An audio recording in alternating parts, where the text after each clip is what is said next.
Good morning. Om Shanti. 12 तारीख के बाबा के महावाक्य हैं। 12 मई 2023।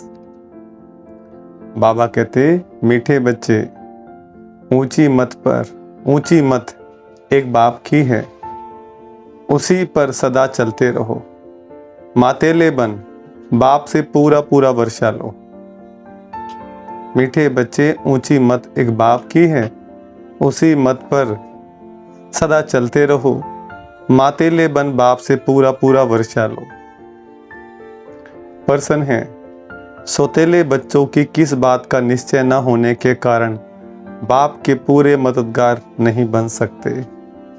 सौतेले बच्चों को किस बात का निश्चय न होने के कारण बाप के पूरे मददगार नहीं बन सकते? उत्तर, सौतेले बच्चों को यह निश्चय ही नहीं होता कि अभी पवित्र बनने से ही पवित्र दुनिया के मालिक बनेंगे। बिना पवित्र बने पवित्र दुनिया स्थापन नहीं हो सकती। यह निश्चय हो तो पूरे मददगार बने।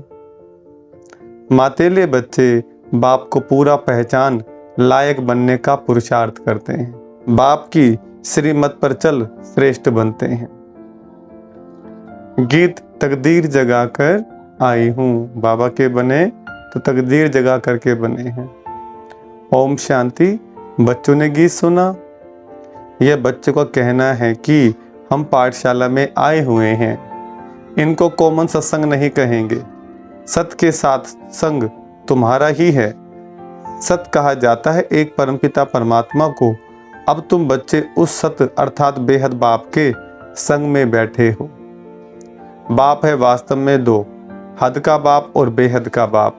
एक है सभी आत्माओं का निराकारी बाप, दूसरा है प्रजापिता ब्रह्मा। तुम बच्चों को अब दोनों बाप मिले हैं।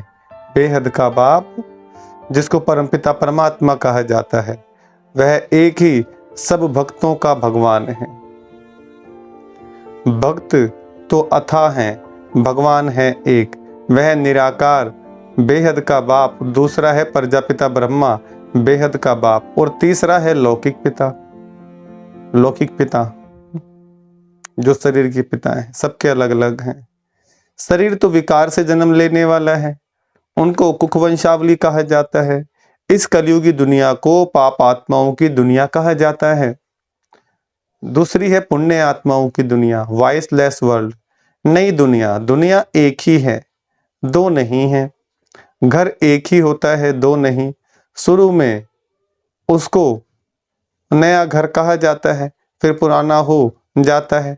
भारत नया था तो उसको सतयुग कहा जाता है, अब पुराना है तो उनको कलयुग कहा जाता है। इनको दुख देने वाली विकारी दुनिया कहा जाता है। जब विश्व नई थी तो भारत भी नया था। अब सृष्टि पुरानी है तो भारत भी पुराना हो गया है। नए भारत में सिवाय देवी देवताओं के और कोई धर्म नहीं था। एक ही लक्ष्मी नारायण का राज्य था और कोई खंड नहीं था। 5000 वर्ष की बात है। भारत को स्वर्ग कहा जाता था। 2 कला कम हुई तो त्रेता में राम सीता का राज्य हुआ। देवता क्षत्रिय धर्म में आ गए। सतयुग त्रेता दोनों को मिलाकर सुखधाम कहा जाता है। जब दुखधाम द्वापर से शुरू होता है तो भक्ति मार्ग शुरू होता है। भारत जो सदगति में था सो दुर्गति में आ जाता है।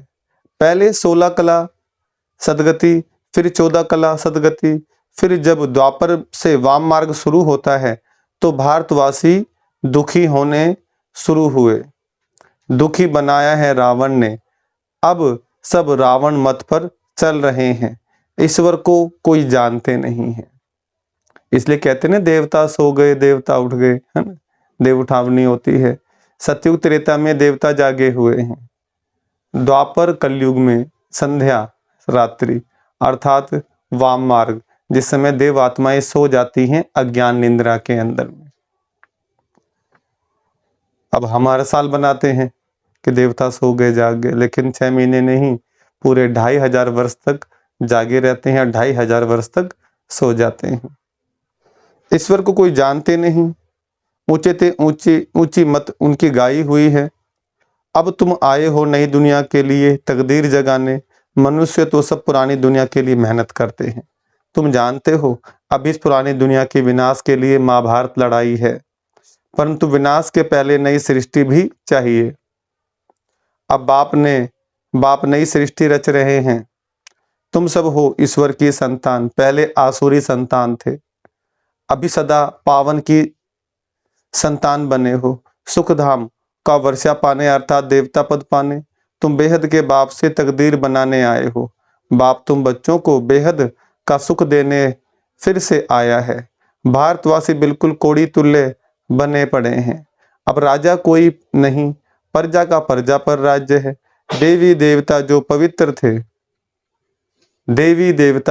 पवित्र थे अब पतित बन पड़े हैं।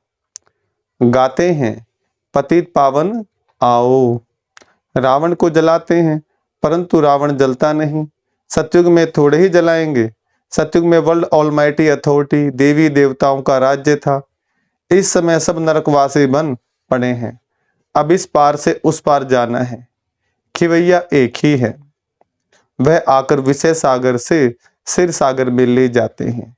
यहाँ के साहूकार लोग समझते हैं हम तो स्वर्ग में हैं, लेकिन ऐसा नहीं है। अमीर व्यक्ति अपने आप को स्वर्ग में समझता है, साधन हैं, बहुत सारे पैसे हैं, ऐशो आराम है, लेकिन बाबा कहते हैं कि जब स्वर्ग होता है तो कंप्लीट स्वर्ग होता है। शरीर भी स्वस्थ रहता है, संसार में परिवार में किसी प्रकार की कोई दिक्कत परेशानी नहीं होती है, प्रकृति सुख देती है। कलयुग के अंदर में सब स्वर्ग में नहीं है ना, सब नरक में है इस समय। हाँ, कुछ पुण्य कर्म है, कुछ हमने अच्छे कर्म किए हुए हैं, कुछ धन संपत्ति है, कुछ भक्ति पूजा पाठ कर रहे हैं, तो इतना फिर कलयुग सताता नहीं है, ये ध्यान रखिए। तो टेम्परेरी कुछ अगर टेम्परेरी समय के लिए कुछ आनंद मिल रहा है, कुछ साधन मिल रहे हैं हमारे को, तो हमें पुण्य जमा करने के लिए मिल रहे हैं वो, तो इसलिए पुण्य जमा करना है हमने, और उसमें खुश नहीं होना, अपने आप को स्वर्ग में नहीं समझ लेना है।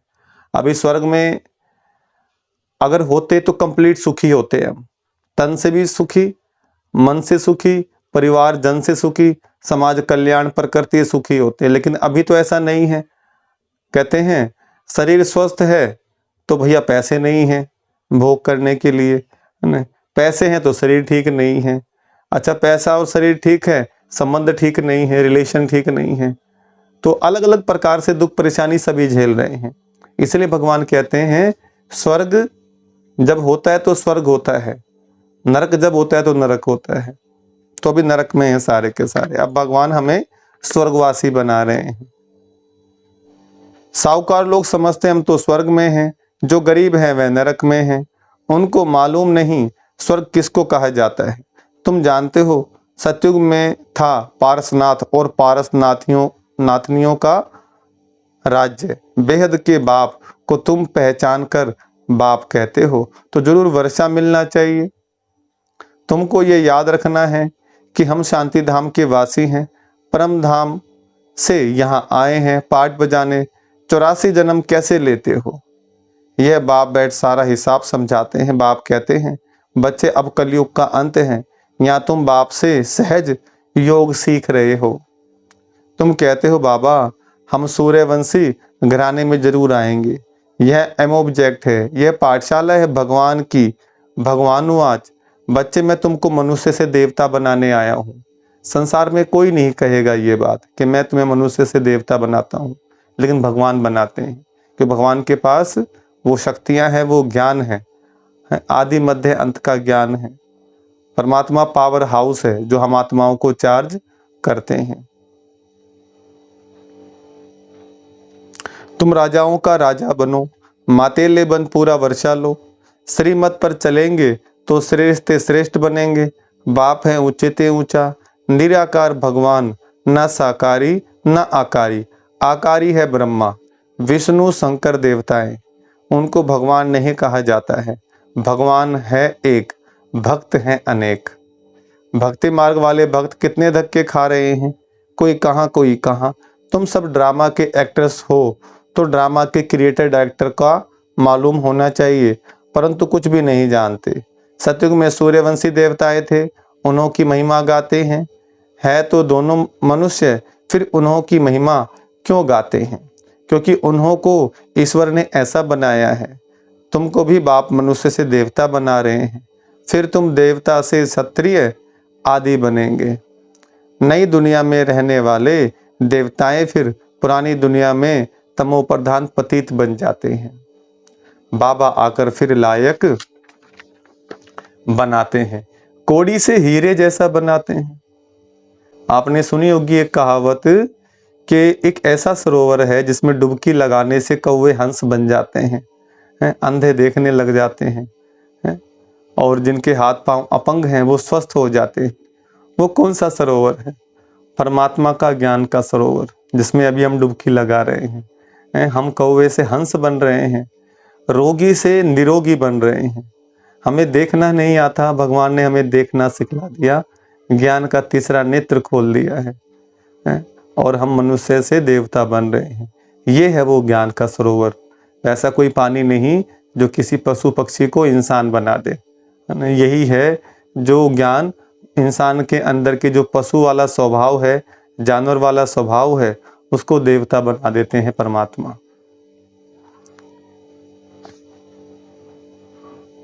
तुम्हारे में कोई अच्छी रीति पहचानते हैं? कोई सेमी को सौतेला कहा जाता है। निश्चय नहीं करते कि बाबा हम जरूर पवित्र दुनिया के मालिक बनेंगे। मददगार नहीं बनते, पहले तो माता पिता का बनना पड़े। बाबा हम आपके थे, फिर आधा कल्प बाप को भूल माया के वश हो गए, अब फिर आपके बने हैं। इस पतित दुनिया में पतितों का ही मान है, स्वर्ग में ऐसी कोई बात नहीं होती। बाबा ने समझाया है, स्वर्ग में शरीर छोड़ने के पहले साक्षात्कार होता है। अभी हम यह शरीर छोड़ जाए बालक बनेंगे। शरीर की आयु पूरी हुई है, अकाले मृत्यु होता नहीं। पुराना शरीर छोड़ नया ले लेते हैं। सर्प का मिसाल, भ्रमरी का मिसाल। भ्रमरी में भी अकल है, आज के मनुष्यों में यह अकल नहीं होता। देखो जिस प्रकार सांप होता है ना, सर्प जो होता है अपनी केचुली उतार देता है वो, इसी प्रकार परमात्मा कहते हैं ये तुम्हारा पतित शरीर है, अब इसमें लगाव मत रखो। इस शरीर की अब हम परमात्मा को याद करना है अशरीरी होकर के।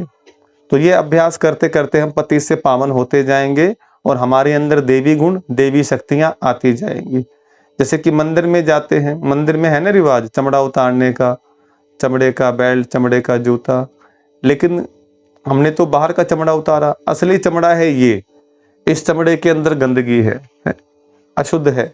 तो वास्तव में हमने वो समय बीतते बीतते असली रिवाजों को भूल गए, नकली रिवाज निभा रहे हैं, असली ज्ञान भूल गए, बस फॉर्मेलिटी कर रहे हैं।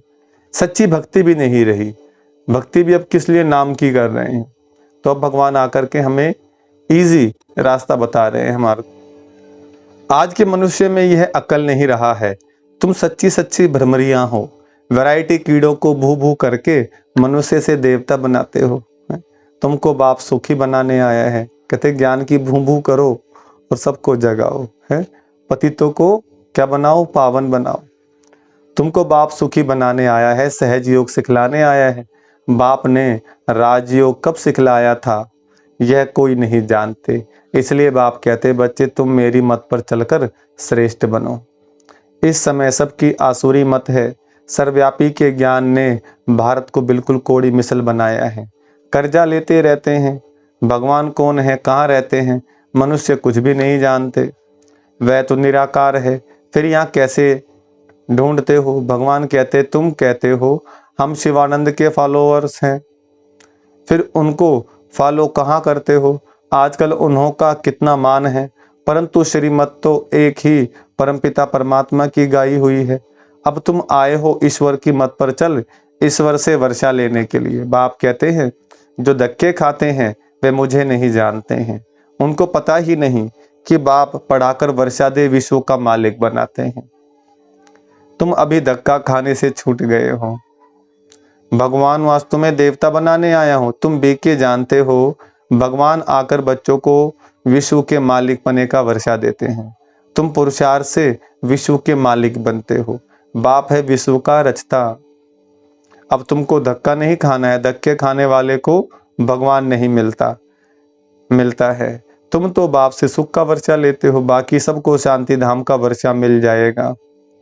अब दुख का खाता खल्लास कर सुख का जमा करते हो, बाकी सब सजा खाकर अपने अपने सेक्शन में चले जाएंगे। जो नहीं सुधर रहे हैं, जो नहीं परमात्मा को याद कर रहे हैं, बाबा क्या कह रहे हैं, उनको फिर मुक्ति धाम मिल जाएगा। लेकिन जो मर्यादाओं में रहना सीख रहे हैं, अपने चरित्र को देवी देवताओं जैसा बना रहे हैं, कैरेक्टर सुधार रहे हैं अपने, तो वो सतयुग में जाकर राज्य करेंगे, 2500 वर्ष तक पूरा सुखी होंगे। द्वापर कलयुग में भी इतना दुख नहीं होगा जितना औरों को मिलता है। बाबा कहते देखो, बच्चों ने गीता सुना, नई दुनिया के लिए नई तकदीर बनाने आए हैं, वही तकदीर फिर 21 जन्म पूरा होने से पुरानी बनती है। अब पुरुषार्थ करना है, चाहे सूर्यवंशी राज्य लो, चाहे साहूकार प्रजा बनो, चाहे गरीब प्रजा बनो। प्रजा भी बहुत साहूकार होती है, जो कई राजे लोग भी उन्हों से कर्जा लेते हैं, अभी भी प्रजा साहूकार है। सतयुग में ऐसे नहीं होता, जो पिछाड़ी में राजा रानी बनते हैं उनसे प्रजा में बहुत साहूकार होते हैं, बड़े बड़े महलों में रहते हैं। अब जो चाहे बनो, अभी सब दुखी हैं। बाबा आए हैं तुमको स्वर्ग में सदा सुखी अथवा स्वर्गवासी बनाने। इस समय नरक के वासी फिर भी जन्म नरक में ही लेंगे। तुम स्वर्गवासी बनने का पुरुषार्थ कर रहे हो। बाबा के शरीर का कोई नाम नहीं है। मनुष्य को 84 जन्म में 84 नाम मिलते हैं, भिन्न नाम रूप देश काल। शिव बाबा को ना आकारी ना साकारी शरीर मिलता है। कहते हैं मैं लोन लेता हूँ, आता तब हूँ जब इनकी वानप्रस्थ अवस्था होती है। किनकी? ब्रह्मा बाबा की। 60 वर्ष की आयु में आए न इनके तन में। यह drama second by second shoot होता जाता है। हम तुम कल पहले मिले थे, अब मिले हैं, फिर मिलेंगे। जो सेकंड बीता सो ड्रामा।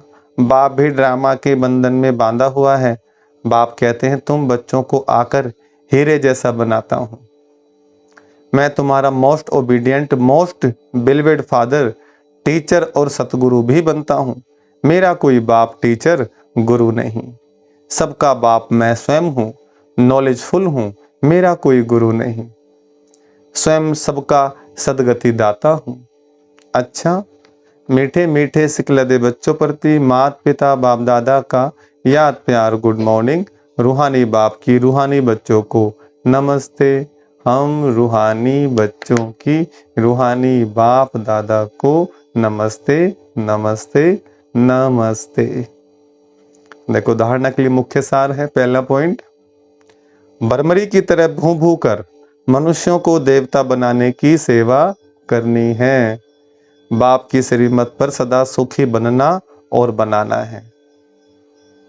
दूसरा पॉइंट, ऊंच तकदीर बनाने के लिए पावन जरूर बनना है। सबको विषय सागर से सिर सागर में ले चलने के लिए बाप समान खिवैया बनना है। ऊंच तकदीर बनाने के लिए पावन जरूर बनना है। सबको विषय सागर से सिर सागर में ले चलने के लिए बाप समान खिवैया बनना है। वरदान, ट्रस्टी बन। ट्रस्टीपन की स्मृति से हर परिस्थिति में एक रस स्थिति का अनुभव करने वाले न्यारे प्यारे भव। ट्रस्टीपन की स्मृति से हर परिस्थिति में एक रस स्थिति का अनुभव करने वाले न्यारे प्यारे भव। वरदान का विस्तार, जब स्वयं को ट्रस्टी समझकर रहेंगे तो हर परिस्थिति में स्थिति एक रस रहेगी, क्योंकि ट्रस्टी अर्थात न्यारे और प्यारे। गृहस्थी है तो अनेक रस हैं। मेरा मेरा बहुत हो जाता है, कभी मेरा घर, कभी मेरा परिवार। गृहस्थीपन अर्थात अनेक रसों में भटकना। ट्रस्टीपन अर्थात एक रस। ट्रस्टी सदा हल्का और सदा चढ़ती कला में जाएगा। उसमें मेरेपन की ममता नहीं होगी, दुख की लहर भी नहीं आएगी। स्लोगन है, संतुष्टता और सरलता का संतुलन रखना ही श्रेष्ठ आत्मा की निशानी है। संतुष्टता और सरलता का संतुलन रखना ही श्रेष्ठ आत्मा की निशानी है। ओम शांति।